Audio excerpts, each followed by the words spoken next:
بسم اللہ الرحمن الرحیم۔ جنت کے پتے قسط نمبر 52۔ اچھا، یہ ناول ختم ہونے والے تقریباً اگلے 7 سے 8 ایپیسوڈ میں ختم ہو جائے گا۔ اس کے بعد اگلا ناول میں انشاءاللہ حالم شروع کروں گا، تو آپ میں سے جو لوگ بھی حالم سننا چاہتے ہیں، آپ کے دوست بھی، تو ان کو بھی بتا دیجیے گا کہ آگے سے جو ہے انشاءاللہ اگلے ہفتے سے ہی حالم کی ریکارڈنگ جو ہے میں سٹارٹ کر کے اس کو اپلوڈ کرنا سٹارٹ کر دوں گا۔ قسط نمبر 52۔ کپادوکیا کا پراسرار حسن ویسا ہی تھا، مگر ایک دفعہ پھر اس میں اداسیاں گھل چکی تھیں۔ اچھا، مجھے یہ بھی بتائیں کہ حالم کے جو ایپیسوڈ ہیں وہ بہت بڑے بڑے ہیں، تقریباً 3 گھنٹے کا ایپیسوڈ ہے، تو میں اس کو ایک ساتھ ڈالوں یا اس کے 3-4 پارٹس کر کے ڈالوں، یہ مجھے ذرا کمنٹس میں بتائیے گا۔ آشیانہ کے مکینوں نے ان کا استقبال اسی گرم جوشی اور محبت سے کیا جو ان کا خاصہ تھا، مگر اس کا دل اداس تھا۔ وہ اسے کچھ بھی بتائے بغیر چلا گیا تھا۔ بار بار وہاں میں ستا رہے تھے اضطراب، بے چینی اور فکر مندی۔ دنیا بس ان 3 جذبوں تک محدود ہو کر رہ گئی تھی۔ وہ 2 دن کس کرب میں گزرے کوئی اندازہ نہیں کر سکتا تھا۔ رات میں وہ اسی صوفے پہ جس کے عقب میں کھڑکی کھلتی تھی بیٹھ کر اسی طرح رونے لگی، مگر کوئی نہیں آیا جو اس کو کہتا کہ وہ پھر سے اس کے لیے آ گیا ہے۔ بہاری نیچے پنار کے ساتھ تھی، وہ سامنے ہوتی تو حیا یوں نہ روتی، مگر اکیلے میں اور بات ہوتی ہے۔ بہاری کے آنے کے بعد بھی وہ اسی طرح بیٹھی رہی، اور جب بیٹھے بیٹھے تھک گئی تو وہیں سو گئی۔ شاید کہ کوئی اسے اٹھائے، کوئی اس کے سامنے میز پہ آ بیٹھے اور ہولے سے اس کا شانہ چھو کر اسے آواز دے، مگر خواب ہر دفعہ پورے نہیں ہوتے۔ صبح اس کی آنکھ کسی شناسہ آواز سے کھلی تھی۔ وہ آواز بہت دیر تک اس کی سماعت میں گونجتی رہی تھی، یہاں تک کہ وہ ایک دم چونک کر اٹھ بیٹھی۔ یہ آواز اتنی مانوس مگر نہیں، یہ تو… وہ تیزی سے اٹھ کر صوفے کے پیچھے آئے اور کھڑکی کے سامنے سے پردہ ہٹایا۔ کھڑکی کے باہر کسی ہک سے اس کا ونڈ چائم لٹک رہا تھا۔ دور کپادوکیا کے افق پہ طلوع ہوتے سورج کی کرنوں سے اس کے کرسٹل کی پنکھڑیاں سنہری پڑ رہی تھیں، جیسے سونے کے پتنگے جھول رہے ہوں۔ اسٹیل، کانچ اور لکڑی کے ٹکرانے کی آواز، مانوس آواز۔ اس کی آنکھیں بھیگ گئی تھیں۔ بے اختیار اس نے لبوں پہ دونوں ہاتھ رکھ کر جذبات کو قابو کرنا چاہا، مگر آنسو پھر سے ٹوٹ ٹوٹ کر گرنے لگے تھے۔ وہ آ گیا تھا، وہ کپادوکیا واپس آ گیا تھا، اور اس طرح سے اس کو اپنی خیریت بتا رہا تھا۔ وہ اب اس کی زبان سمجھنے لگی تھی۔ دفعتاً اسے محسوس ہوا ونڈ چائم کی ایک لڑی کے ساتھ کوئی کاغذ سا بندھا ہے۔ اس نے کھڑکی کا پٹ کھولا اور ہاتھ بڑھا کر وہ کاغذ اتارا۔ وہ ایک ٹور گائیڈ کے کسی ٹور کا معلوماتی پرچہ تھا۔ اس پہ جہان نے خود سے کچھ نہیں لکھا تھا، مگر وہ سمجھ چکی تھی کہ اسے کیا کرنا ہے۔ اسے کل صبح اس ٹور کو لینا ہے، کیونکہ وہی وہ جہان سے مل سکے گی۔ حیا نے ایک نظر پھر اس پرچے پہ بنی تصاویر پہ ڈالی، اور بے اختیار ایک مسکراہٹ اس کے لبوں کو چھو گئی۔ ڈی جے اور اس کا سب سے بڑا خواب، سب سے بڑی ایکسائٹمنٹ، ہاٹ ایئر بیلون۔ اگلا منظر، اگلی صبح بھی سورج نہیں نکلا تھا اور فجر کپادوکیا کے میدانوں پہ قطرہ قطرہ ادھر رہی تھی۔ حیا نے کھڑکی کا پردہ ذرا سا سرکا کر دیکھا۔ کپادوکیا کے پہاڑ ابھی تک جامنی اندھیرے میں ڈوبے ہوئے تھے۔ وہ خود بھی ابھی نماز پڑھ کر ہٹی تھی۔ پردہ برابر کر کے اس نے وال کلاک پہ ایک نظر ڈالی۔ صبح کے 3:30۔ بہاری ڈریسنگ ٹیبل کے سامنے کھڑی مندی آنکھوں سے خود کو آئینے میں دیکھتی بال برش کر رہی تھی۔ حیا اپنی اجرک والی لمبی قمیض پہ عبایا پہن چکی تھی اور اب سیاہ اسکارف چہرے کے گرد لپیٹ رہی تھی۔ حیا، کیا وہ مجھے ڈانٹے گا؟ برش سنگار میں اس پہ رکھتے ہوئے بہاری نے تشویش سے پوچھا۔ نہیں، میں ہوں نا، وہ کچھ نہیں کہے گا۔ بہاری نے سر ہلا کر اپنی گلابی پرس سے بینڈ نکالا اور بال پونی کی طرح سمیٹے، پھر بینڈ لگانے سے قبل مڑ کر حیا کو دیکھا۔ اگر میں بال نہ باندھوں تو کیا تم عائشہ کو بتاؤ گی؟ ہو سکتا ہے بتا دوں، ویسے اگر تم میں بال کھولنے ہی ہیں تو کھول کر ان کے اوپر سکارف لے لینا۔ اس مشورے پہ بہاری نے ناپسندیدگی سے ناک سے کوڑی، اور اس سے تو پونی بہتر ہے والی نظروں سے حیا کو کہتے ہوئے بالوں کو پونی میں جکڑ لیا۔ آبلہ، وین آ گئی ہے، فاتح نے باہر سے آواز لگائی۔ حالانکہ وہ اسے بہت بڑی نہیں تھی، پھر بھی وہ اسے آبلہ کہتا تھا۔ ترک آپا کو آبلہ اور بھائی کو آبی بولتے تھے۔ صحیح، ہم تیار ہیں۔ وہ جلدی نقاب پین اپ کر دی، بہاری کا ہاتھ تھامے باہر نکل آئی۔ آشیانہ کے باہر ان کو ٹور کمپنی کی وین لینے آئی تھی، جس نے انہیں ہاٹ ایئر بیلون کی سائٹ پہ پہنچانا تھا۔ سارے انتظامات مولود بے نے کروائے تھے، یوں ان کو ڈسکاؤنٹ بھی مل گیا تھا۔ ہاٹ ایئر بیلون فجر کے وقت اڑا کرتے تھے۔ 1.5-2 گھنٹے کی فلائٹ تھی، یعنی کپادوکیا کے اوپر اڑ کر وہ سارا خطہ دیکھ کر واپس اتر جانا تھا۔ وین نے انہیں بیلون سائٹ پہ جب اتارا تو فجر ابھی تک تازہ تھی۔ وہ ایک ہائی وے تھی اور اس کے دونوں اطراف کھلا صاف علاقہ تھا، جیسے پاکستان میں موٹر وے اور اس کے آس پاس کی جگہ ہوتی ہے۔ سڑک پہ ان کی وین کے ساتھ قطار میں 20 وین کھڑی تھی۔ بہت سے سیاح ادھر ادھر آ جا رہے تھے۔ وہ بھی بہاری کا ہاتھ تھامے سڑک سے اتر کر بائیں طرف کے کھلے میدان میں آ گئی۔ وہاں ایک قطار میں ہاٹ ایئر بیلون زمین پہ رکھے تھے، یوں کہ ان کی ٹوکریاں سیدھی رکھی تھیں، جبکہ ٹوکریوں سے نہ تھی غبارہ۔ بچوں کے پلاسٹک کے ننھے سے بغیر ہوا کے غبار کی مانند ایک طرف ڈھلکا ہوا زمین پہ سجدہ ریز پڑا تھا، بڑے بڑے غبارے اور بڑی بڑی ٹوکریاں۔ اب ہم نے کیا کرنا ہے حیا؟ بہاری کا سوال نامہ شروع ہو چکا تھا۔ مجھے کیا پتا، میں تو خود پہلی دفعہ ہاٹ ایئر بیلون میں بیٹھنے لگی ہوں۔ اوہ، میں بھی پہلی دفعہ بیٹھوں گی، بہاری چہکی۔ حیا نے چونک کر اسے دیکھا۔ بے اختیار اسے اپنی اور ڈی جے کی پہلی فلائٹ یاد آئی تھی۔ اس جملے سے پہلے مجھے بھی ڈی جے یاد آئی تھی۔ فلائٹ کے اڑنے میں کم وقت رہ گیا تھا۔ وہ دونوں گائیڈ کے کہنے کے مطابق اپنی ٹوکری میں جا بیٹھی تھیں۔ یہ 5 سے 7 افراد کی ٹوکری تھی۔ اگر خود ارینج کرتی تو 20 افراد کی ٹوکری میں جگہ ملتی، مگر مولوتبے کی وجہ سے کھلے سفر کرنے کی خواہش پوری ہو گئی تھی۔ ٹوکری کے اوپر ایک آڑ نما چھت تھی جس کے اوپر آگ جلانے کا انتظام تھا۔ جب آگ جلتی تو گرم ہوا غبارے میں بھرتی اور اسے اوپر اٹھا دیتی۔ اگر آگ لگتی ہے تو غبارہ اڑتا ہے، اگر زیادہ آگ لگتی ہے تو غبارہ زیادہ اڑتا ہے۔ فی الوقت ان کا نیلا اور زرد غبارہ زمین پہ بے جان سا ڈھلکا پڑا تھا۔ وہ دیکھو، تبھی بہاری نے اس کی کونی ہلائی۔ حیا نے بے اختیار اس طرف دیکھا جہاں وہ اشارہ کر رہی تھی۔ دور سیاحوں کے درمیان وہ چلتا آ رہا تھا، سر پہ پی کیپ، آنکھوں پہ سیاہ گلاسز، ذرا سی بڑی شیو، سفید پورے آستین کی ٹی شرٹ کو کونیوں تک موڑے، نیلی جینس کی جیبوں میں ہاتھ ڈالے وہ سر جھکائے قدم اٹھا رہا تھا۔ بیگ کندھے پہ تھا اور ماتھے پہ پٹی نظر نہیں آ رہی تھی۔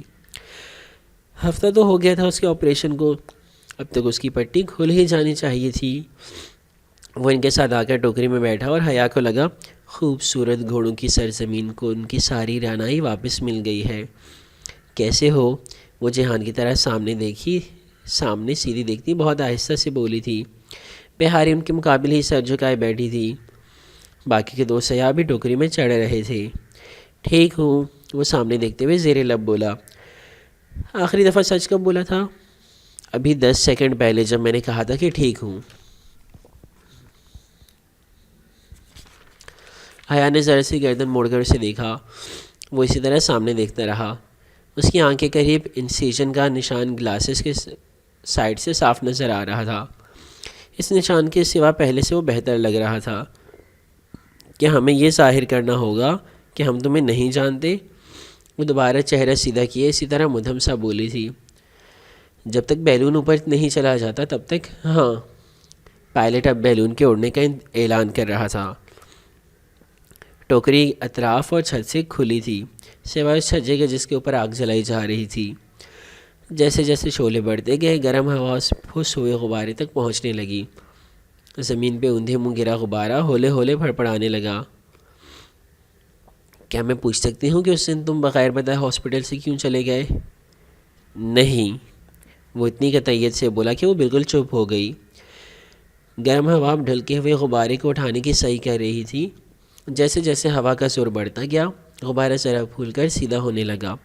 گرم ہوا ٹوکری کے اندر بیٹھے سیاحوں کو نہیں چھو رہی تھی، ان کے لیے تو فجر کی تازہ ٹھنڈی ہوا ہر سو چل رہی تھی۔ ان گزرے 2 دنوں میں جب وہ اس کے ساتھ نہیں تھی اسے بہت سی باتوں کا خیال آیا تھا جو وہ ہاسپٹل میں نہیں پوچھ سکی تھی۔ معلوم نہیں یہ سوالات اس وقت کیوں یاد آتے ہیں جب مسئول ہمارے سامنے نہیں ہوتا۔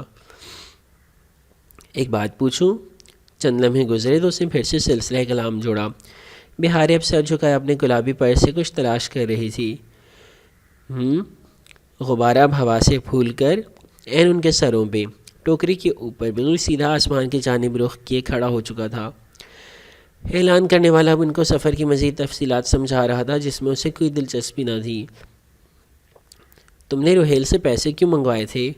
اب تک وہی اسے وضاحتیں دیتی آئی تھی، لیکن آج جہان کی باری تھی۔ کچھ اکاؤنٹس کا مسئلہ تھا، نکلوا نہیں سکتا تھا، سو روہیل سے لے لیے، پھر واپس بھی بھجوا دیے تھے۔ ایک اور بات بھی بتاؤ، کہ تمہیں واقعی میرا نکاب کرنا برا لگتا ہے؟ میں نے کب کہا برا لگتا ہے؟ وہ دونوں دھیمی آواز میں باتیں کر رہے تھے۔ غبارہ گرم ہوا سے بھر چکا تھا، اتنا زیادہ کہ وہ زور لگا کر اب ٹوکری کو ہوا میں اٹھانے لگا تھا۔ جیسے ہی ٹوکری اوپر اٹھی، اندر بیٹھے سیاحوں میں شور سا مچا، جوش، خوشی، چہک۔ مگر بہاری گل اسی طرح اپنے پرس سے کوئی ایسی شے تلاش کر رہی تھی جو وہ ڈھونڈنا ہی نہیں چاہتی تھی۔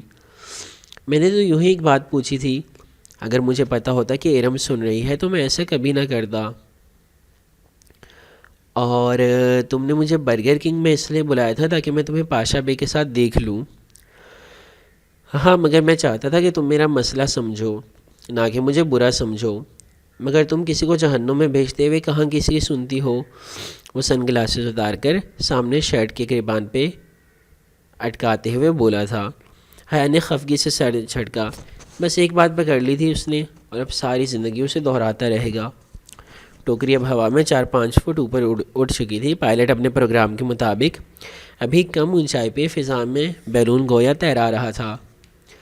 پھر کافی دیر کے بعد اس نے آہستہ آہستہ بیلون اوپر اٹھانا تھا۔ بہاری گل، وہ اب سرد لہجے میں پکارتا اس کی طرف متوجہ ہوا۔ بہاری نے سر اٹھایا، پھر تھوک نگلا۔ کیا میں پوچھ سکتا ہوں کہ تم نے میری بات کیوں نہیں مانی؟ میں نے کیا کیا ہے؟ وہ منہ بے سورے بولی تھی۔ تم حیا کے ساتھ کیوں آئی ہو؟ حیا اور میں کپادوکیا دیکھنے آئے ہیں، ہمیں تو پتہ بھی نہیں تھا کہ تم ادھر ہو۔ کیا تم ہمارے لیے ادھر آئے ہو؟ یہ کہہ کر اس نے تائیدی نگاہوں سے حیا کو دیکھا جس نے اس بات میں سر ہلایا۔ صبح ہی اس نے یہ بیان بہاری کو رٹوایا تھا۔ تم ہمیشہ میرے لیے مسئلے کھڑی کرتی ہو۔ تمہیں اندازہ ہے کہ تمہاری بہن کتنی پریشان ہے؟ برہمی سے اسے جھڑکتا وہ جہان نہیں عبد الرحمن لگ رہا تھا، یا پھر شاید ترکی میں پہلے دنوں کا جہان۔ اگر تم نے مجھے ڈانٹا تو میں ٹوکری سے نیچے کود جاؤں گی، وہ ناراضی سے ایک دم بولی تو حیا کا گویا سانس رک گیا۔ بہارے، اس نے اسے منع کرنا چاہا مگر یہ تو بہت اچھا ہوگا، شاباش، کودو، میں انتظار کر رہا ہوں۔ وہ ٹیک لگا کر بیٹھا اور کلائی پہ بندی گھڑی دیکھی۔ بہاری خفا سے کھڑی ہوئی اور ٹیکری کے منڈیر پہ دونوں ہاتھ رکھ کر نیچے جھانکا، پھر مڑ کر ان دونوں کو دیکھا۔ جہان، مت کرو، اس کا دل کانپ اٹھا تھا۔ وہ اٹھنے لگی مگر جہان نے ہاتھ اٹھا کر اس سے روکا۔ تم درمیان میں مت بولو۔ ہاں تو بہار خانم، میں انتظار کر رہا ہوں، جلدی کودو، میرا وقت نہ ضائع کرو۔ ان کی طرف دوسرے سیاح قطعاً متوجہ نہ تھے، وہ اپنی تصاویر میں مشغول تھے۔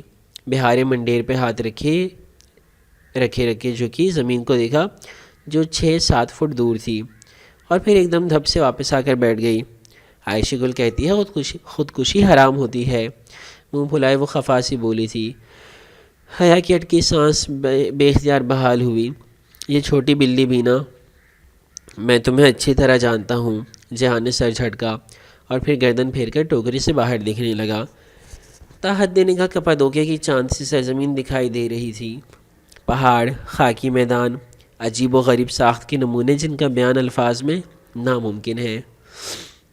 غبارہ اب درختوں کی ایک قطار کے ساتھ فضا میں تیر رہا تھا۔ درختوں کے سر اور ٹوکری کے منڈیر برابر سطح پہ تھے۔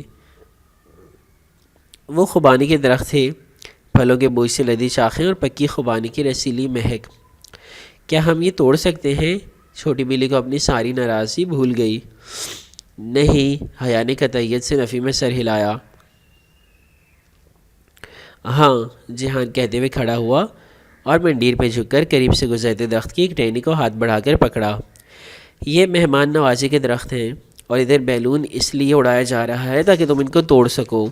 حیران سی حیا کو وضاحت دیتے ہوئے اس نے خوبانی کھینچ کر توڑی۔ پھل شاخ سے الگ ہوا تو شاخ فضا میں جھول کر رہ گئی۔ بیلون آہستہ آہستہ اسی طرح ہوا میں تیرتا رہا، دنیا جیسے ٹرانسفارم ہو کر ہیری پوٹر کی کتابوں میں جا پہنچی تھی۔ کیا تم کھاؤ گی؟ اس سے پوچھا مگر انکار سن کر پھل بہاری کو تھما دیا۔ اس نے اپنے پرس سے پہلے رومال نکالا، اس سے خوبانی اچھے سے رگڑ کر صاف کی، پھر کھانے لگی۔ عائشہ گل کی بہن، تمہیں کس نے بتایا روہیل کے ولیمے کا؟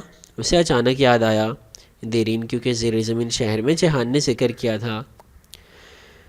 تم اس سے فون پہ بات کر رہی تھی تو میں وہیں تھا۔ میرا خیال ہے کہ وہ واپس آ چکا ہے اپنی بیوی کو لے کر، ہے نا؟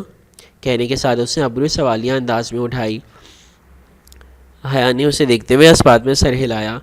اس کی آنکھ کے قریب لگا نشان دیکھ کر ہی تکلیف ہوتی تھی۔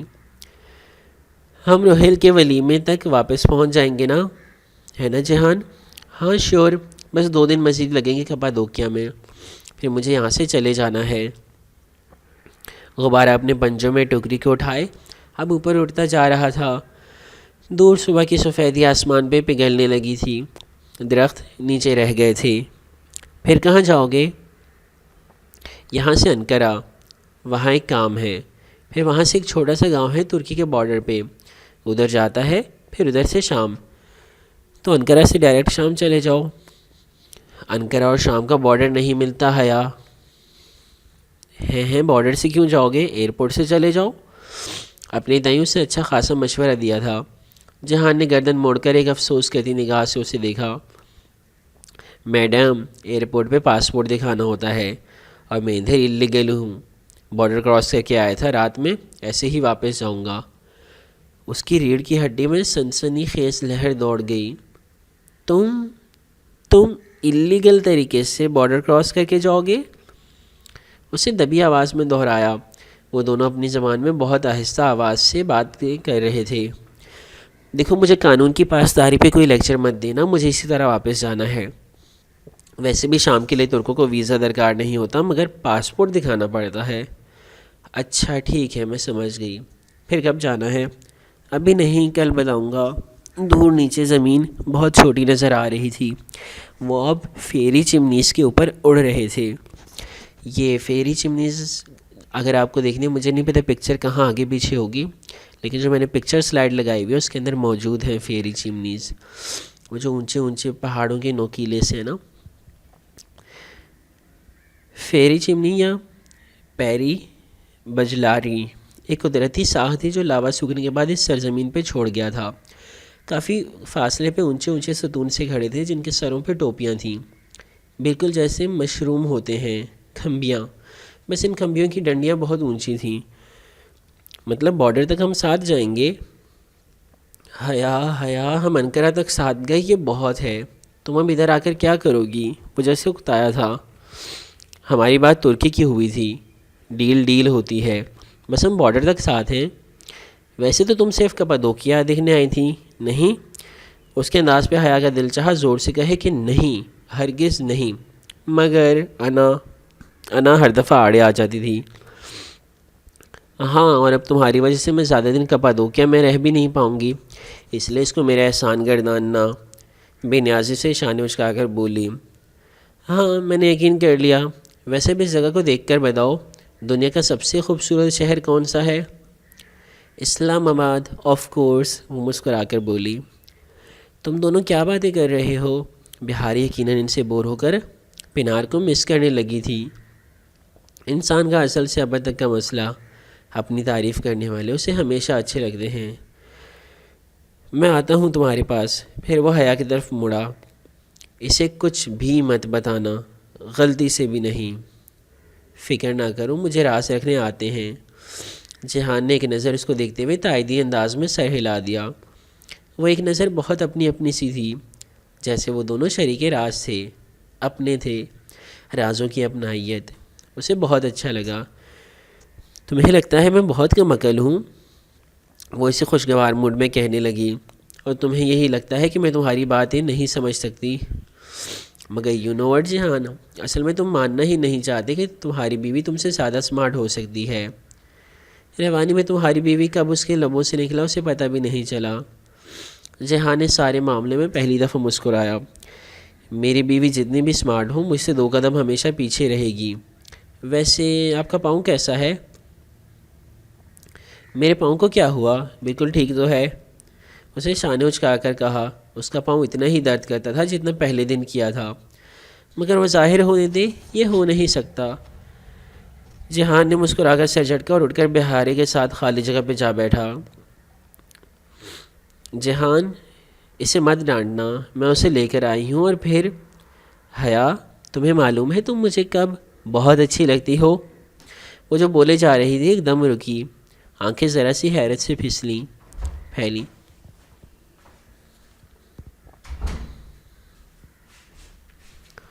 کب؟ جب تم خاموش رہتی ہو۔ حیا کی بھویں بھیج گئیں اور وہ چہرہ پورا موڑ کر خاموشی سے ٹوکری کے پار دیکھنے لگی۔ وہ دونوں اب دھیمی آواز میں اپنی زبان میں باتیں کر رہے تھے۔ بیلون اب پری بجلاری کے عین اوپر ہوا میں کشتی کی طرح تیر رہا تھا۔ رات کا کھانا ان دونوں نے آج شانے کے قالینوں والے ڈرائنگ روم میں کھایا تھا۔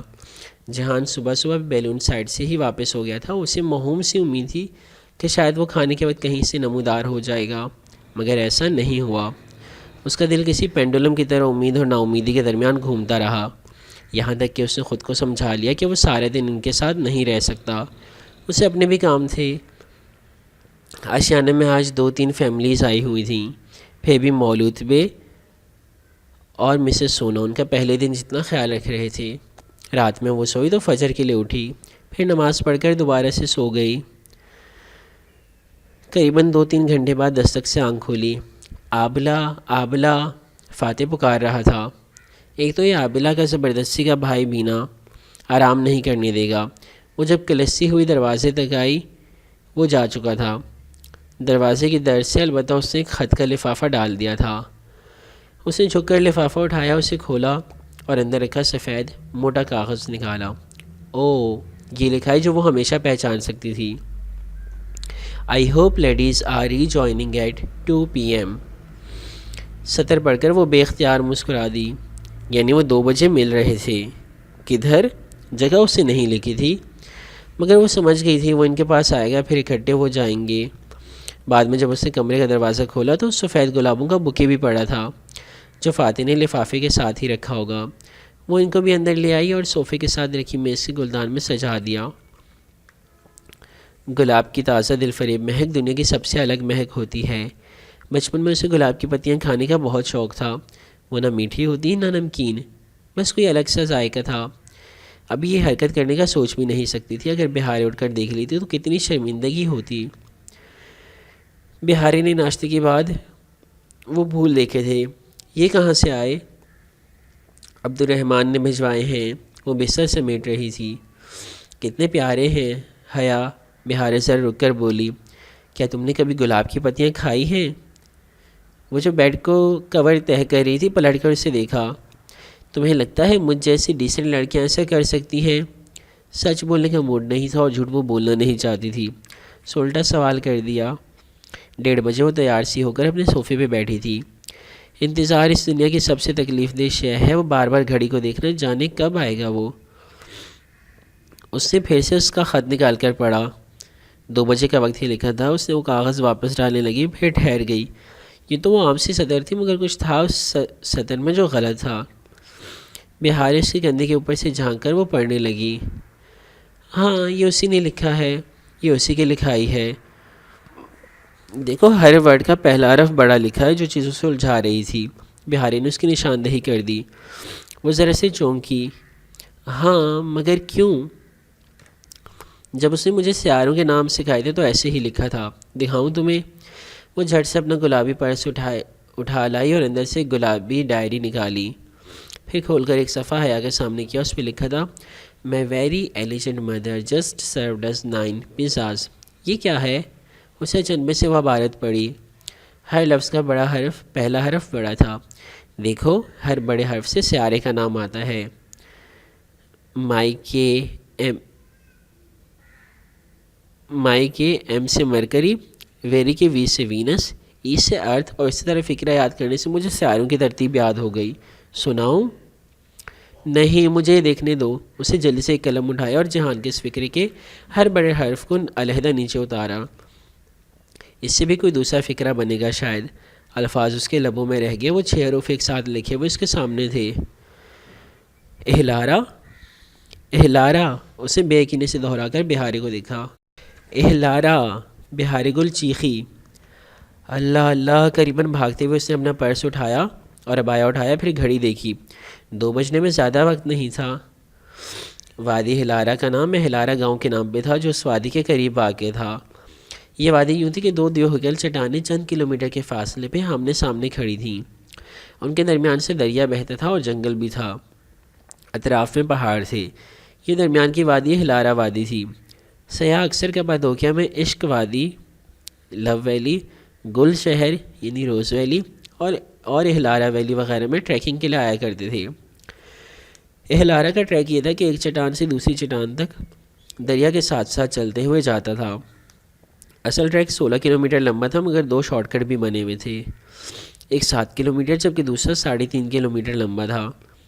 یہ اس کا اندازہ تھا کہ آپریشن کے باعث وہ بہت زیادہ پیدل نہیں چل سکتا ہوگا، اس لیے وہ انہیں سب سے چھوٹے ٹریک کے دہانے پہ مل جائے گا۔ مولود میں نے انہیں وہی ڈراپ کر دیا تھا۔ 2 کب کے بج چکے تھے اور ان کو کافی دیر ہو چکی تھی۔ وہ ان سے پہلے کا پہنچ چکا ہوگا۔ سیاحوں کی چہل پہل میں بھی دور سے حیا نے اسے دیکھ لیا تھا۔ ایک بڑے پتھر پہ بیٹھا، سر پہ پی کیپ، کندھے پہ بیگ اور گلاسز سامنے گرے شرٹ پہ اٹکی ہوئی، وہ انہی کو دھوپ کے باعث آنکھیں سکیڑ کر دیکھ رہا تھا۔ وہ درمیانی رفتار سے چلتی بہاری کا ہاتھ تھامے اس کی طرف بڑھ رہی تھی۔ وہ بھاگ کر ان کے پاس نہیں جانا چاہتی تھی، اسے جہان پہ غصہ تھا۔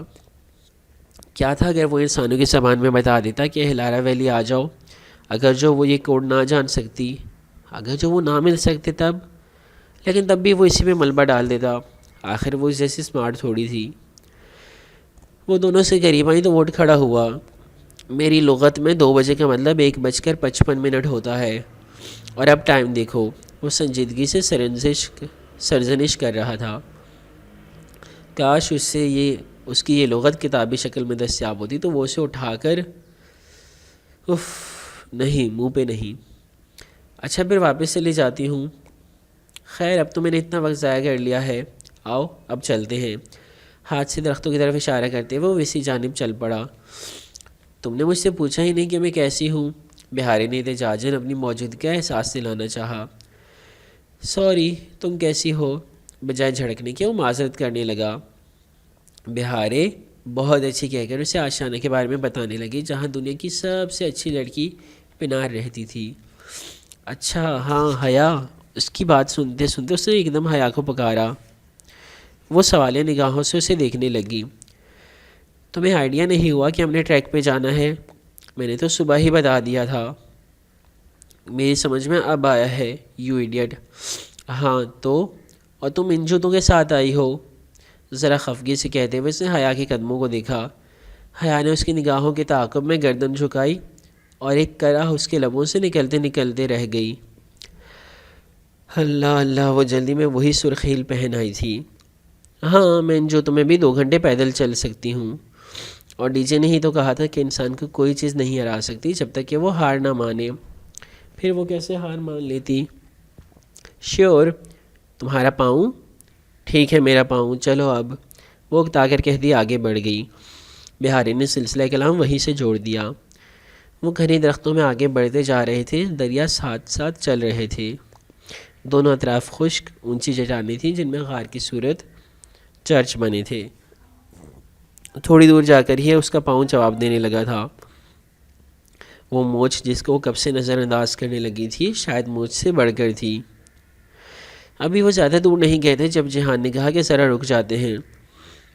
بائیں جانب چٹان میں سیڑھیاں بنی تھیں جو اوپر ایک غارنما چرچ میں جاتی تھیں۔ وہ ان سیڑھیوں پہ چڑھتے اوپر آ گئے۔ بہارے کو اسے اپنا کیمرہ دے کر چرچ کی تصاویر بنانے اندر بھیج دیا، اور خود وہ سیڑھیوں کے دہانے پہ اوپر بیٹھ گئی۔ کیا تم مجھ سے خفا ہو؟ وہ جو نیچے گہری وادی، دریا اور چٹانیں دیکھ رہی تھی اس کے دوستانہ انداز پہ پلٹ کر اسے دیکھنے لگی۔ تمہیں ایسا کیوں لگا؟ یوں ہی، حالانکہ اب تو میں تمہیں اپنے ساتھ بارڈر تک بھی لے جا رہا ہوں، مگر تم ہمیشہ خفا رہتی ہو۔ کہنے کے ساتھ اسے کندھے سے اپنا بیگ اتارا اور اندر سے ایک طے شدہ کاغذ نکالا۔ نہیں میں خفا نہیں ہوں، اور تمہارا پروگرام؟ اسے نقشہ کھول کر دونوں کے درمیان میں پھیلاتے دیکھ کر بات ادھوری چھوڑ دی۔ دیکھو یہ کپادوکیا ہے جہاں ہم ہیں۔ اسے نقشے پہ ایک جگہ انگلی رکھی۔ حیا نے اس بات میں سر ہلایا۔ اس پل وادی ہلارا پہ ہر سو چھایا سی تن گئی تھی، ٹھنڈا میٹھا سا موسم اور نیچے بہتے دریا کا شور۔ یہ رہا ترکی اور شام کا بارڈر۔ اسے بارڈر کی موٹی لکیر کو انگلی سے چھو کر بتایا۔ یہاں ترکی کا چھوٹا سا قصبہ ہے کیلاس نام کا، ہم نے کیلاس جانا ہے۔ کیلاس کی پکس بھی میں نے سلائیڈ پہ لگائی ہوئی ہیں، جو فوجی چوکی بنی ہوئی ہے اور بارڈر ہے وہ کلاس ہے، خالی جو میدان ہے۔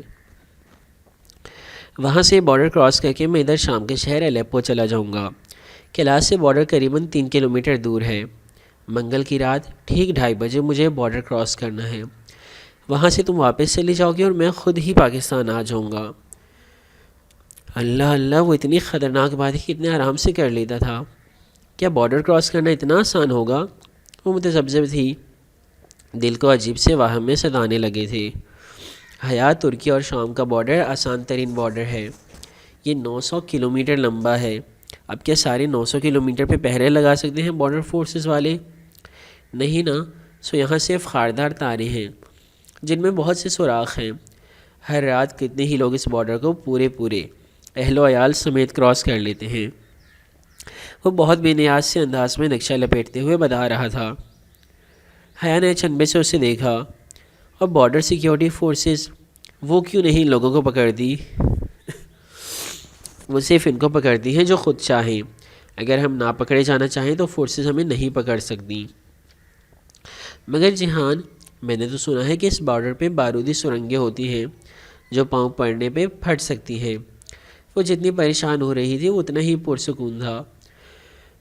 او، مجھے پتہ ہے کون سی سرنگ کہاں ہے، سب ٹھیک ہو جائے گا، فکر مت کرو۔ وہ کچھ دیر اسی طرح کی باتیں کرتے رہے، پھر اس نے گردن اٹھا کر سورج کو دیکھا۔ نماز پڑھ لوں میں ذرا، وہ اٹھ کھڑی ہوئی۔ جہان نے اس کے سرخ جوتوں کو دیکھا۔ جب تم وضو کرنے کے لیے جوتے اتارو گی تو میں انہیں دریا میں پھینک دوں گا۔ حیا نے مسکرا کر اسے دیکھا۔ تو میں نہیں اتاروں گی انہیں، میرا دین بہت آسان ہے۔ وہ نیچے اتری اور دریا سے وضو کر کے صاف جوتوں کو پھر سے صاف کر کے انہی میں نماز پڑھی۔ اور جب وہ واپس آئی تو جہان اور بہار آمنے سامنے چرچ کے داخلی دروازے کے پاس کھڑے تھے۔ تمہاری عادت نہیں گئی چھپ کر باتیں سننے کی، تم کیوں کر رہی تھی ایسا؟ وہ غصے سے اسے کہہ رہا تھا۔ سر جھکائے کھڑی بہاری نے منمنانا چاہا۔ میں نے کچھ نہیں سنا، بس تھوڑا سا خود بخود۔ میں تمہارا خود بخود اچھی طرح سمجھتا ہوں، میری بات کان کھول کر سن لو۔ اگر تم نے اس بات کا ذکر کسی سے بھی کیا تو میں بہت برا پیش آؤں گا، اور خاص کر عائشہ سے۔ تمہیں سمجھ آیا جو میں نے کہا؟ میں نے کچھ نہیں سنا۔ تبھی جہان نے حیا کو دیکھا تو سر جھٹک کر اس تک آیا۔ کیا وہ ہماری باتیں سن رہی تھی؟ حیا نے تعجب سے اسے دیکھتے ہوئے پوچھا۔ نہیں، میرا نہیں خیال اس نے کچھ اتنا خاص سنا ہے، بہرحال میں اسے خبردار کر دیا تھا۔ تم پریشان مت ہو، اگر اسے کچھ سنا ہو تو بھی سمجھ کہاں آئی ہوگی۔ جہان نے خاموش نظروں سے اسے دیکھا اور پھر نفی میں سر ہلا دیا۔ وہ اپنی بہن کی جاسوس ہے، ایک ایک بات ادھر بتائے گی، اس میں نظر رکھنا یہ کسی کو فون نہ کرے۔ اس کا فون تو آشیانہ میں لگا پڑا تھا، چارج پہ لگا تھا۔